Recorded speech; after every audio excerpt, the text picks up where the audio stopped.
Praise the Lord.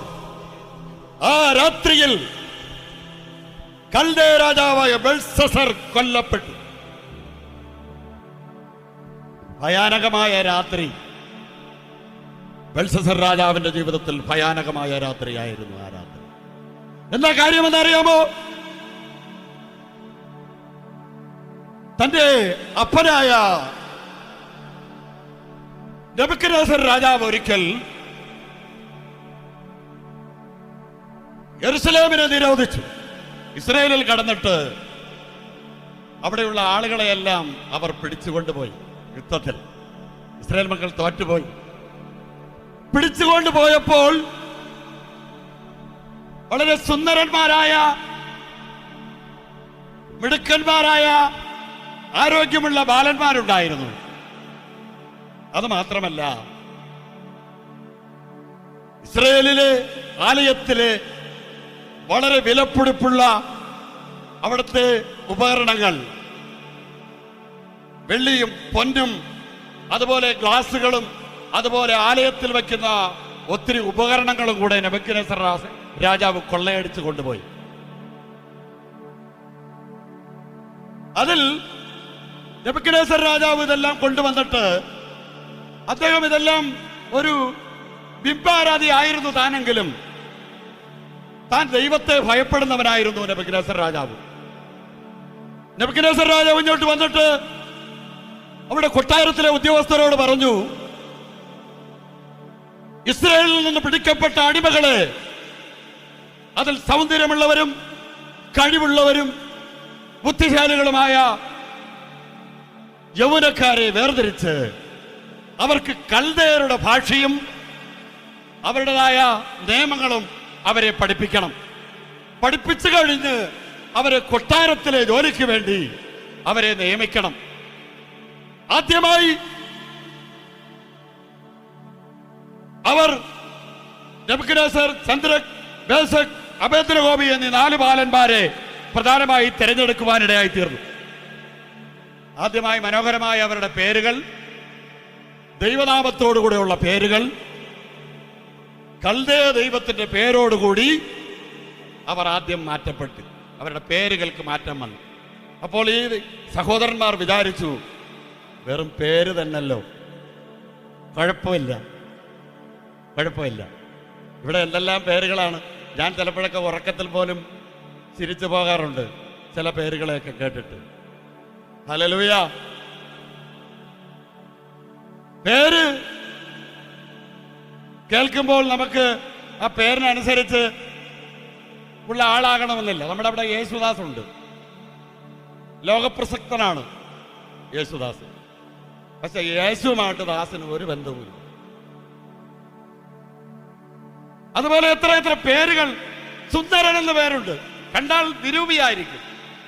ഇവനാണോ അപ്പനും അമ്മയും സുന്ദരൻ എന്ന് പേരിട്ടതെന്ന്? അതുപോലെ ഇവിടെ വന്നപ്പോൾ എനിക്ക് ഒത്ത് കുളന്തരാജ് ഇന്ന് കാണാനില്ല. ആരാധനയ്ക്ക് വരേണ്ടിയിരുന്നു. എന്നാ രാജ. Praise the Lord. ആരാധനയ്ക്ക് ഇന്ന് കണ്ടില്ല. കഷ്ടം വരുമ്പോൾ, വേദന വരുമ്പോൾ ഓടി ആരാധനയ്ക്ക് വരും.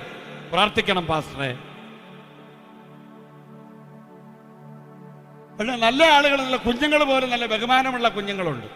ഈയിടയ്ക്കൊരു വീട്ടിൽ ഞാനും ജോസ് പാസ്റ്ററും കൂടെ പ്രാർത്ഥിക്കാൻ പോയപ്പോൾ ഒരു പിഞ്ചു കുഞ്ഞ് മുമ്പോട്ട് വന്നിട്ട്, ചാമിയാരെ നീക്ക ഇരിയുങ്ക, ഞാൻ എനിക്ക് അമ്മ പാട്ടി ഞാൻ ഇപ്പൊ കൂപ്പിട്ടിട്ട് ഞാൻ തിരുമ്പി പറയും. മലയാളത്തിൽ കൂടെ പറയാം. ഫാദറെ നിങ്ങളിവിടെ ഇരി, ഞാൻ എൻ്റെ അമ്മച്ചയെ കൂട്ടി ഇപ്പൊ വരാം. എന്ത് ആദരണീയ സ്നേഹം, എന്ത് ബഹുമാനം. നീങ്ക ഇരിയുങ്ക, ഞാൻ പാട്ടി ഇപ്പൊ കൂട്ടിട്ട് വരാം. ഹല്ലേലൂയ. ഇവിടെ അവരുടെ പേരുകൾക്ക് മാറ്റം വന്നു. അവർ വിചാരിച്ചു കുഴപ്പമില്ല, പേര് തന്നല്ലോ, പ്രശ്നമില്ല. അടുത്ത ഭക്ഷണത്തിൽ മാറ്റം വന്നു. രാജാവ് പറഞ്ഞു, ഞാൻ കുടിക്കുന്ന വീഞ്ഞും ഞാൻ കഴിക്കുന്നതായ ഭോജനവും അവർക്ക് ഭക്ഷിപ്പാൻ കൊടുക്കാൻ പറഞ്ഞു. ഹല്ലേലൂയ. നീ ദൈവത്താൽ വിളിച്ച് വേർതിരിക്കപ്പെട്ടവരാ. നീ ദൈവത്താൽ വിളിച്ച് വേർതിരിക്കപ്പെട്ടവനാ. കാണുന്നിടത്തൊക്കെ പോയി കണ്ടതും കടിയതുമൊക്കെ വലിച്ചു കയറ്റാൻ ദൈവം നിനക്ക് പ്രമാണം തന്നിട്ടില്ല. ഹല്ലേലൂയ. അവര് പറഞ്ഞു, ഈ ദേവന് നിവേദിച്ച ഈ ഭക്ഷണമൊന്നും ഞങ്ങൾക്ക് തിന്ന് ശീലമില്ല. ഞങ്ങൾക്ക് വെറും ശാഖപദാർത്ഥം, നിസ്സാരമായ ഭക്ഷണം, അത് മതി. അപ്പൊ ഫുഡ് കൊടുക്കുന്നവൻ പറഞ്ഞു, നീ മെലിഞ്ഞു കണ്ടാൽ, നിന്റെ ശരീരം ക്ഷീണിച്ചാൽ രാജാവ് എന്റെ തലയെടുക്കും. അപ്പൊ പറഞ്ഞു, 10 ദിവസം നിങ്ങൾ എന്നെ ഒന്ന് പരീക്ഷിക്കാൻ പറഞ്ഞു. എത്ര ദിവസം? 10 ദിവസം. 10 ദിവസം പരീക്ഷിച്ചപ്പോ മറ്റുള്ളവരെക്കാൾ 10 മടങ്ങ്, ഒരിടത്ത് അങ്ങനെ എഴുതിയിട്ടുണ്ട് ബൈബിളിൽ, 10 മടങ്ങ് വിശേഷതയുള്ളവരായി കാണുവാനിടയായി. നീ ദൈവത്തെ ആരാധിക്കുന്നവനാണെങ്കിൽ, നീ ദൈവത്തെ പ്രാർത്ഥിക്കുന്നവനാണെങ്കിൽ, ജീവിതത്തിൽ വേർപാടായിരിക്കുന്നവളാണെങ്കിൽ നിന്റെ ജീവിതം സന്തോഷപരിപൂർണമാകും. മോശ ദൈവസന്നിധിയിൽ നിറങ്ങി വന്നപ്പോൾ സൂര്യനെ പോലെ അവന്റെ മുഖം പ്രകാശിപ്പാനിടയായി. സങ്കീർത്തനക്കാരൻ പറയുന്നത് കേട്ടു നോക്കി, അവങ്കിലേക്ക് നോക്കിയവർ പ്രകാശിതരായി. ഹല്ലേലൂയ. നിങ്ങളെ കാണുന്നവർ ദൈവത്തെ കാണണം. നിന്റെ ജീവിതത്തിൽ ഒരു മാറ്റമുണ്ടാകണം. അത് നിന്റെ മുഖത്ത് കാണണം, നിന്റെ ജീവിതത്തിൽ കാണണം, നിന്റെ പ്രവൃത്തിയിൽ കാണണം. ആ കുഞ്ഞുങ്ങൾ അവിടെ വളർന്നു. അതില് ദാനിയേൽ വിശേഷ ജ്ഞാനമുള്ളവനായിരുന്നു, സ്വപ്നവ്യാഖ്യാനിയായിരുന്നു. വലിയ പ്രവാചകന്മാരിൽ ദാനിയേൽ ഏറ്റവും മിടുക്കനായിരുന്നു. യേശു പോലും അത് പറഞ്ഞിട്ടുണ്ട്, ദാനിയേൽ പ്രവാചകനായിരുന്നു എന്ന്. ഹല്ലേലൂയ. നെബൂഖദ്നേസർ രാജാവിന്റെ കൊട്ടാരത്തിൽ ഇവർ വളർന്നു വന്നു. അങ്ങനെ ഇരിക്കുമ്പോൾ സ്വപ്നം കാണുമ്പോൾ കാണുന്നവർക്കെല്ലാം അർത്ഥം പറയുന്നവനാണ് ദാനിയേൽ. ഒരിക്കൽ അവിടുത്തെ രാജാവ് ഒരു സ്വപ്നം കണ്ടു. സ്വപ്നം കണ്ടിട്ട് രാജാവ് പറഞ്ഞു, സ്വപ്നം മറന്നുപോയി. രാവിലെ ആയപ്പോ അപചാരകന്മാരെയും മന്ത്രവാദികളെയും സകലവാദികളെയും ഒക്കെ വിളിച്ചു, ഞാനൊരു സ്വപ്നം കണ്ടു, നിങ്ങൾ അതിന്റെ ഉത്തരം പറയണം. അവര് വെട്ടിലായില്ലേ? ഹല്ലേലൂയ. അവര് വെട്ടിലായില്ലേ? ദൈവം വെളിപ്പെടുത്തി തരാത്തതൊന്നും ആർക്കും ഒന്നും പറയാൻ കഴിയത്തില്ല. ഹല്ലേലൂയ. ഏതെങ്കിലും എന്തെങ്കിലും ഒന്ന് വെളിപ്പെടുത്തി തരുന്നത് ദൈവത്താലാ, അല്ലാതെ ആർക്കും ഒന്നും വെളിപ്പെട്ടു വരത്തില്ല. നിന്റെ ജീവിതത്തെ അറിയുന്നവൻ ഒരുവനുണ്ട്. അവൻ നമ്മുടെ ഹൃദയങ്ങളെയും നിലവുകളെയും അറിയുന്നവനാണ്. അവര് പറഞ്ഞു, എവിടെയെങ്കിലും തപസിരിക്കുന്ന ജഡവാസമില്ലാത്ത മനുഷ്യർക്ക് മാത്രമേ ഇതൊക്കെ വെളിപ്പെടുത്തി തരാൻ കഴിയൂ. അപ്പോൾ രാജാവ് പറഞ്ഞു, നിങ്ങൾ കള്ളവും പൊളിവാക്കും പറയാൻ വേണ്ടി എല്ലാവരും കൂടെ ഒരുമിച്ച് യോജിച്ചിരിക്കുക, ഇവനെ എല്ലാം പിടിച്ച് കൊന്നുകളയാൻ പറഞ്ഞു. ഇത്രയും കഠിനമായ ശിക്ഷാവിധി വന്നപ്പോൾ ദാനിയേൽ ചോദിച്ചു, എന്താ ഇതിന്റെ കാരണം? ആ പിള്ളേരെയും കൂടെ പിടിച്ച് കൊല്ലാൻ വേണ്ടി പോയി. അപ്പൊ ദാനിയേൽ പറഞ്ഞു, ഭാരപ്പെടണ്ട, സ്വപ്നങ്ങളെ വെളിപ്പെടുത്തുന്ന ഒരു ദൈവം എൻ്റെ കൂടെ ഉണ്ട്. ഹല്ലേലൂയ. ദാനിയേലിലോട്ട് വന്നിട്ട് സ്വപ്നവും അതിന്റെ അർത്ഥവുമൊക്കെ ആ രാജാവിന്, നെബൂഖദ്നേസർ രാജാവിന് വെളിപ്പെടുത്തി കൊടുക്കുവാൻ ഇടയായി തീർന്നു. അവരവിടെ ഏറ്റവും പ്രധാനികളായി മാറി.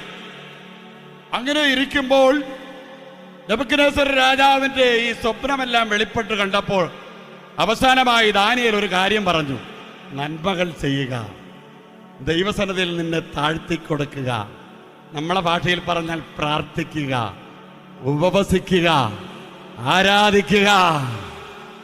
ഉപവാസത്താലും പ്രാർത്ഥനയാലും അല്ലാതെ ഈ ജാതി നീങ്ങിപ്പോകുന്നില്ല. രാജാവ് അത് കേട്ടില്ല. ഒരു ദിവസം ബാബേലിലെ ഉദ്യാനത്തിൽ കൂടെ ഇങ്ങനെ ഉലാവിക്കൊണ്ടിരിക്കുമ്പോൾ നെബൂഖദ്നേസർ രാജാവ് തന്റെ മനസ്സിൽ ഇങ്ങനെ ചിന്തിച്ചു, എന്റെ ധനമാഹാത്മ്യത്താൽ പണിതുയർത്തിയ മഗിദിയാം ബാബിലോണല്ലയോ, എന്റെ ധനമാഹാത്മ്യത്താൽ പണിതുയർത്തിയ മഗിദിയാം ബാബിലോണല്ലയോ ഇത്. നിങ്ങൾക്ക് മനസ്സിലാവണുണ്ടോ? എന്റെ കഴിവ് കൊണ്ട്, എന്റെ ആരോഗ്യം കൊണ്ട്, എന്റെ മിടുക്കുകൊണ്ട്, എന്റെ സമ്പത്ത് കൊണ്ട് ഞാൻ ഉണ്ടാക്കിയെടുത്ത ഈ ഉദ്യാനമല്ലയോ ഇതാണെന്നാണ് നെബൂഖദ്നേസർ രാജാവ് പറഞ്ഞത്. ആ നിമിഷം അവന്റെ തലമുടി വളർന്നു, കാലിലെ നഖമെല്ലാം വളർന്നു വന്നു, അവന്റെ ശരീരത്തിൽ രോമങ്ങൾ വളർന്നു. അവൻ രാജകൊട്ടാരത്തിൽ നിന്ന് അവൻ കാട്ടിലേക്ക് പോയി. അവൻ മഞ്ഞുകൊണ്ടു, അവൻ വെയിൽ കൊണ്ടു. 7 വർഷം മൃഗമായി അവൻ കാട്ടിൽ തങ്ങി. 7 വർഷമായപ്പോൾ അവന്റെ അവൻ മുഖം സ്വർഗത്തേക്ക് ഉയർത്തി ദൈവമേ എനിക്ക് മാപ്പ് തരണമേ, എന്റെ അഹങ്കാരത്താൽ പറഞ്ഞുപോയ ഈ വാക്കിന് എനിക്ക് നീ മാപ്പ് തരണമേ. സ്വർഗം അവനെ മടക്കിക്കൊണ്ടുവന്നു. അവന് വീണ്ടും രാജസ്ഥാനത്തെത്തി. നെബൂഖദ്നേസർ രാജാവിന്റെ കാലം കഴിഞ്ഞു. അടുത്ത് ബെൽഷസ്സർ രാജഭരണം ഏറ്റെടുത്തു. ഹല്ലേലൂയ.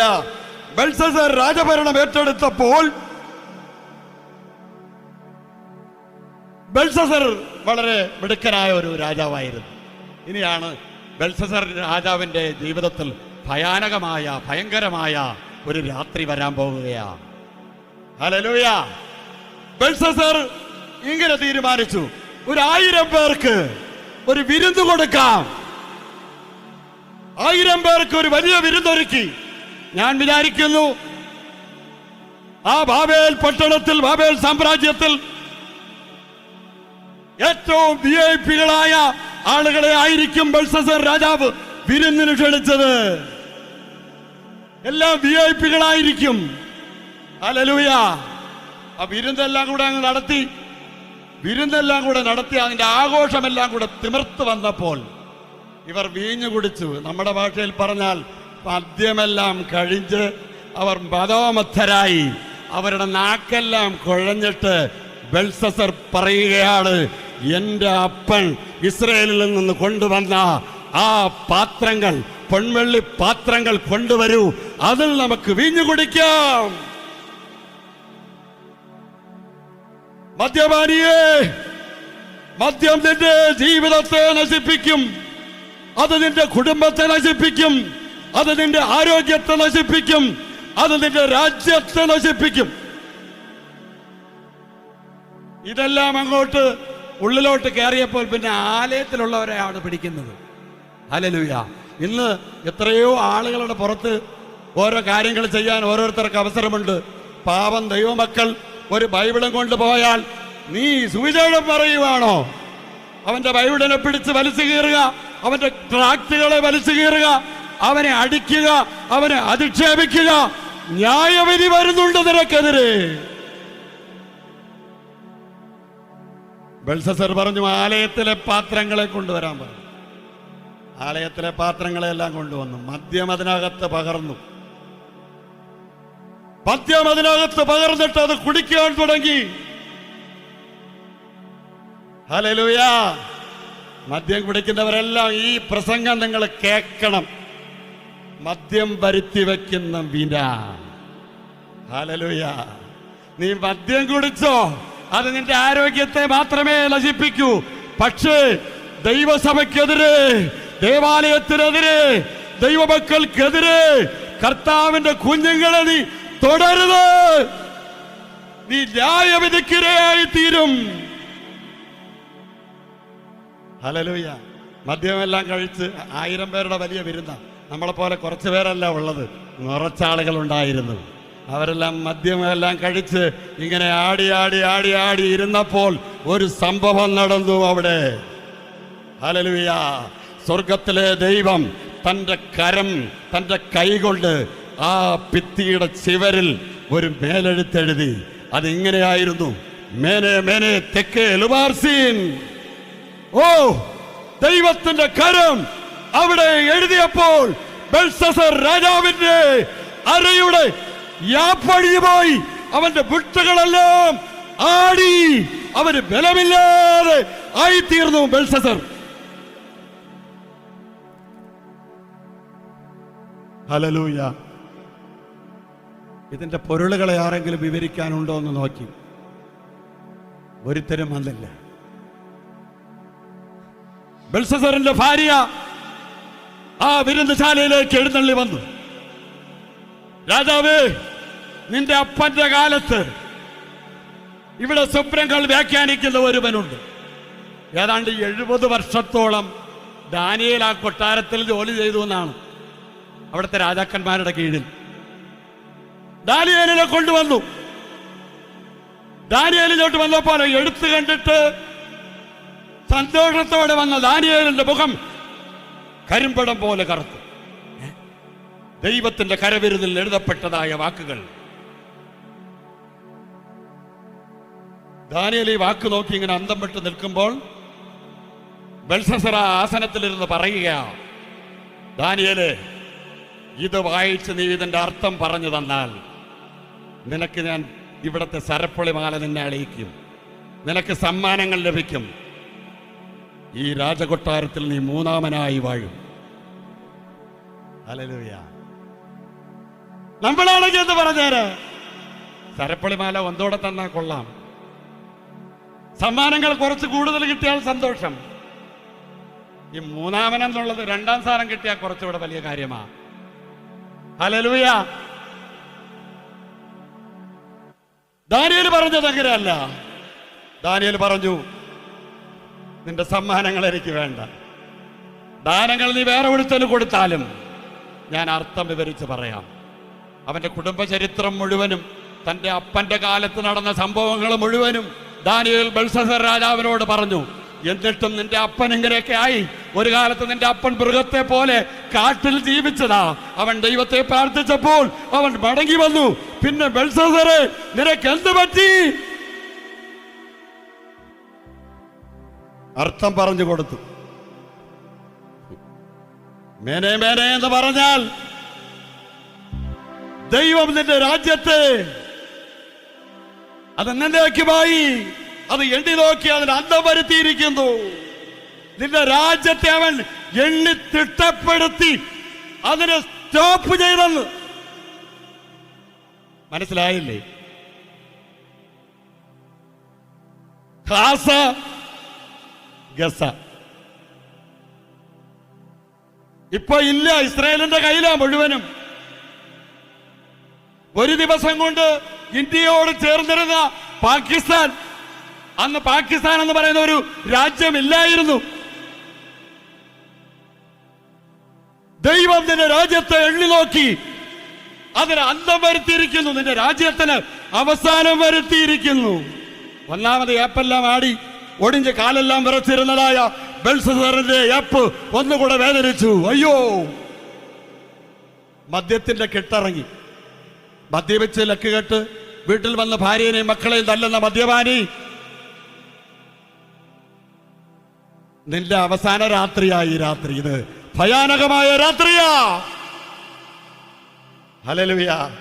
രണ്ടാമത്തെ കാര്യം പറഞ്ഞപ്പോൾ തെക്കേൽ എന്ന് പറഞ്ഞാൽ നിന്നെ അവൻ ത്രാസിൽ തൂക്കി, തുലാസിൽ തൂക്കി, തൂക്കത്തിൽ കുറവുള്ളവനായി കണ്ടു. മനസ്സിലായോ ഞാൻ ഈ പറഞ്ഞ? ഒരു തട്ടിൽ പടികളിട്ടിട്ട് മറ്റേ തട്ടിൽ ബെൽഷസ്സറിനെ ഇരുത്തി. പടിയിട്ടപ്പോൾ ബെൽഷസ്സർ പൊങ്ങി നിന്നു. ഒരു രാജ്യത്തിന്റെ ഭരണാധികാരിക്ക് ഒരു തൂക്കമുണ്ട്, ഒരു വെയിറ്റ് ഉണ്ട്, അവനൊരു പവറുണ്ട്. ആ പവർ അവന് നഷ്ടപ്പെട്ടു. അവൻ തൂക്കത്തിൽ കുറവുള്ളവനായി തീർന്നു. ദൈവം ചില അനുഗ്രഹങ്ങളൊക്കെ നിനക്ക് തരും, ചില നന്മകളൊക്കെ നിനക്ക് തരും. ജീവിതത്തിൽ ചില ഉയർച്ചകളൊക്കെ ഒരുപക്ഷെ നീ പ്രാപിക്കുമ്പോൾ ഇന്ന് പകൽക്കാലം നീ മനസ്സിൽ ഓർത്തുകൊള്ളണം, തൂക്കത്തിൽ നീ കുറഞ്ഞു പോകരുത്. ഹല്ലേലൂയ. ഒന്നാമതായി നിന്റെ രാജ്യത്തിന് അന്തം വരുത്തിയിരിക്കുന്നു. രണ്ടാമതായി നീ തൂക്കത്തിൽ കുറവുള്ളവനായി കണ്ടു. മൂന്നാമതായി അവിടെ പറഞ്ഞിരിക്കുന്നത് പെറോസ്, നിന്റെ രാജ്യം വിഭജിച്ച് മേദ്യർക്കും പാർസികൾക്കും അത് കൊടുത്തിരിക്കുന്നു എന്ന് പറഞ്ഞാൽ ആ രാജ്യത്തെ വെട്ടിക്കീറി മേദ്യർക്കും പാർസികൾക്കും കൊടുത്തു. ഹല്ലേലൂയ. ഇനി ആ വാക്യം ഒന്ന് വായിച്ചേ. ദാനിയേലിന്റെ പുസ്തകം 5-ാം അധ്യായം 30-ാം വാക്യം. അன்று രാത്രിയിലെ കൽത്യരിൻ രാജാവാകിയ ബെൽഷസ്സാർ കൊலை ചെയ്യപ്പെട്ടാർ. ആ രാത്രിയിൽ ബെൽഷസ്സാർ കൊല്ലപ്പെട്ടു. ആ രാത്രി ബെൽഷസ്സറിന്റെ ജീവിതത്തിൽ ഭയാനകമായ രാത്രിയായിരുന്നു, വേദന നിറഞ്ഞ രാത്രിയായിരുന്നു, തന്റെ പ്രാണൻ പോകുന്ന രാത്രിയായിരുന്നു, അവന്റെ രാജ്യം വിഭജിക്കപ്പെടുന്ന രാത്രിയായിരുന്നു, അവൻ തൂക്കത്തിൽ കുറവുള്ളവനായി കണ്ട രാത്രിയായിരുന്നു, അവന്റെ രാജ്യത്തിന് അന്തം വരുന്ന രാത്രിയായിരുന്നു അത്. ഈ രാത്രി ഭയാനകമായ രാത്രിയായിരുന്നു. ദൈവത്തിന്റെ പൈതലേ, ദൈവം നിന്റെ ജീവിതത്തിൽ ന്യായവിധി അയക്കുന്നതിന് മുമ്പ് നീ ദൈവസന്നിധിയിൽ മടങ്ങി വരണം.